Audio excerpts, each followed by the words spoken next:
আগরতলায় বাংলাদেশ সহকারী হাইকমিশনে হামলার প্রতিবাদে রাজধানী ঢাকা ও দেশের বিভিন্ন স্থানে বিক্ষোভ প্রদর্শন করেছে বিএনপি সহ বিভিন্ন রাজনৈতিক দল ও সংগঠন।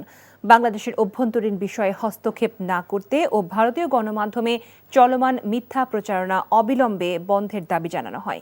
এদিকে ঢাকায় ভারতীয় হাইকমিশনের নিরাপত্তা জোরদার করা হয়েছে। নজরানা চৌধুরীর রিপোর্ট। আগরতলার ঘটনার প্রতিবাদে রাজধানীতে বিক্ষোভ মিছিল করেছে বিএনপি।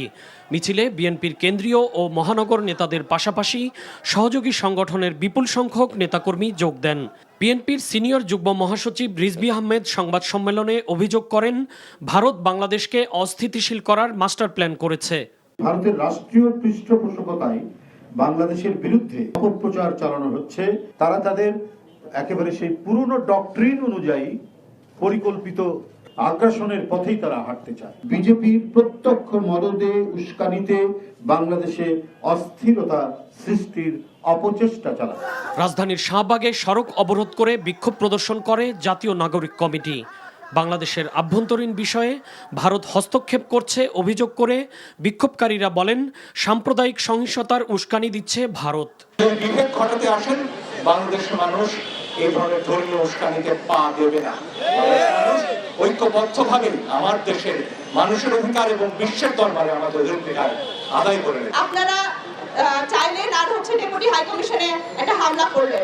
আপনারা চাইলেন হোটেলগুলোতে বাংলাদেশি পর্যটকদের ঢোকা বন্ধ করে দিলেন। এটা কোনো ছেলে খেলা না এবং এটা কোনো বন্ধু রাষ্ট্রের কোনো উদাহরণ হইতে পারে না।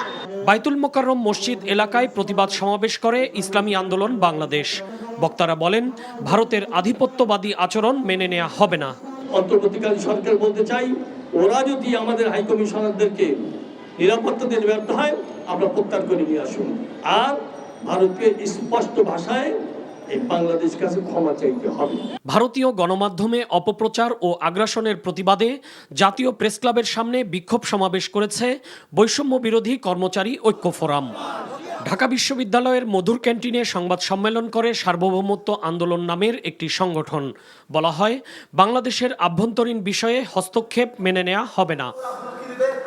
পরিস্থিতি বিবেচনায় ঢাকার বারিধারা কূটনৈতিক এলাকা, যেখানে ভারতীয় হাইকমিশনের অবস্থান, সেখানে নিরাপত্তা জোরদার করা হয়েছে। পুলিশ ছাড়াও সতর্ক অবস্থানে রয়েছে বাংলাদেশ সেনাবাহিনীর সদস্যরা। নজরানা চৌধুরী, এনটিভি নিউজ, ঢাকা।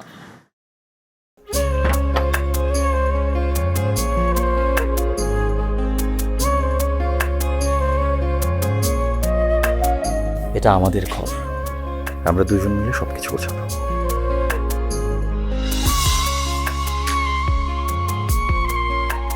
বাহ, এই ঘরটা এতদিন মরে আসছিল, নতুন বউয়ের হাত পরে একটা চক চক চক চক করতেছে।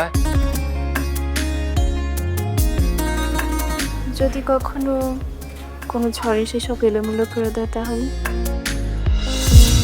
আরে তুমি আসছো, তোমার বউয়ের হাতে রান্না খুবই চমৎকার। এলাকাটা ভালো না, একটু সবকিছু চোখে চোখে রাখেন। আমার খাওয়ানিও তোমার কোনো চিন্তা করতে হবে না। এই যে চুড়ি দিয়েছে, শাড়ি দিয়েছে না যেগুলো, তার কাছে পৃথিবীতে মানুষের মানুষের সম্পর্কের বড় সমস্যা কি জানো? ভুল বোঝাবুঝি।